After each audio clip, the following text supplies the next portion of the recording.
आगामी लोकसभा चुनाव के लिए दिल्ली में बीजेपी ने 5 उम्मीदवारों की घोषणा की है। आम आदमी पार्टी ने भी कांग्रेस के साथ गठबंधन में अपने हिस्से की सीटों पर उम्मीदवार उतार दिए हैं। कांग्रेस पार्टी भी जल्द ही अपने कैंडिडेट्स का ऐलान कर सकती है। दिल्ली की सभी सीटें फिलहाल बीजेपी के पास हैं, लेकिन आप कांग्रेस के गठबंधन की वजह से आगामी चुनाव दिलचस्प हो सकता है। दिल्ली में वैसे तो हर सीट पर लड़ाई दिलचस्प होने वाली है, लेकिन नई दिल्ली सीट पर हर किसी की निगाहें टिकी हुई हैं। उसके पीछे का कारण भी जबरदस्त है, क्योंकि इस सीट पर बीजेपी ने एक अनुभवहीन नेता को टिकट दिया है और आपने 3 बार के विधायक को टिकट दिया है।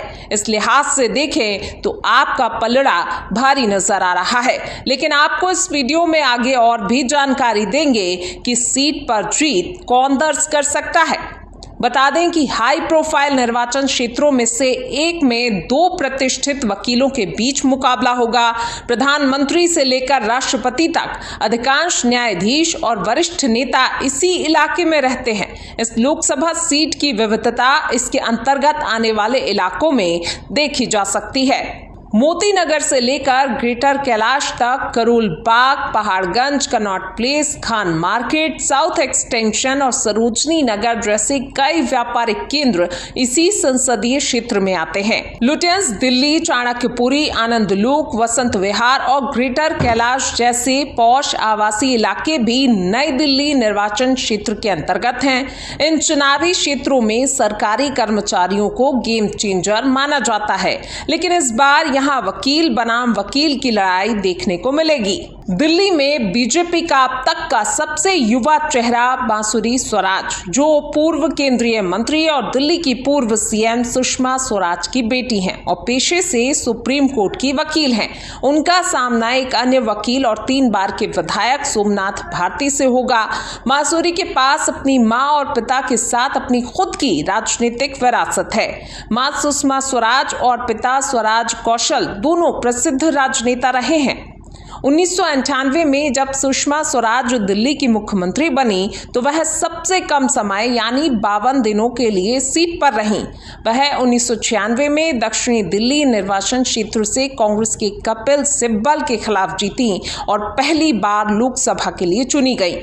उस दक्षिणी दिल्ली निर्वाचन क्षेत्र के कई इलाके अब नई दिल्ली सीट के अंतर्गत आते हैं, जहां से बांसुरी पहली बार चुनाव लड़ेंगी। उन्हें एक अन्य वकील और राजनेता सोमनाथ भारती से कड़ी चुनौती का सामना करना पड़ेगा, जो कांग्रेस के साथ गठबंधन में आम आदमी पार्टी के टिकट पर चुनाव लड़ेंगे। सोमनाथ भारती ने हाई प्रोफाइल मालवीय नगर विधानसभा से बीजेपी की पूर्व मेयर आरती मेहरा, शीला दीक्षित के कैबिनेट में मंत्री प्रोफेसर किरण वालिया और पूर्व डूसा अध्यक्ष नीतू वर्मा जैसे दिग्गजों को हराकर लगातार 3 बार चुनाव जीता।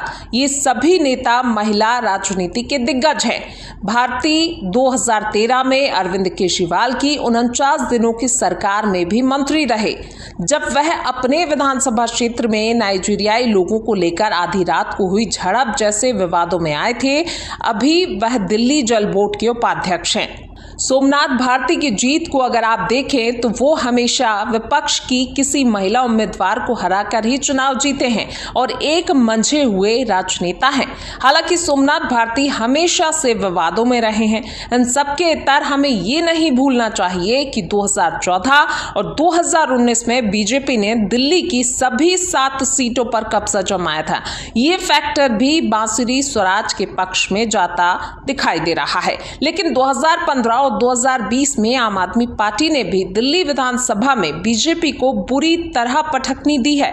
ऐसे में दोनों का आत्मविश्वास बढ़ा होगा, लेकिन अभी मौजूदा स्थिति को देखते हुए सोमनाथ भारती का पलड़ा भारी नजर आ रहा है, क्योंकि उनको चुनाव लड़ने और जीतने का अनुभव बांसुरी स्वराज से ज्यादा है।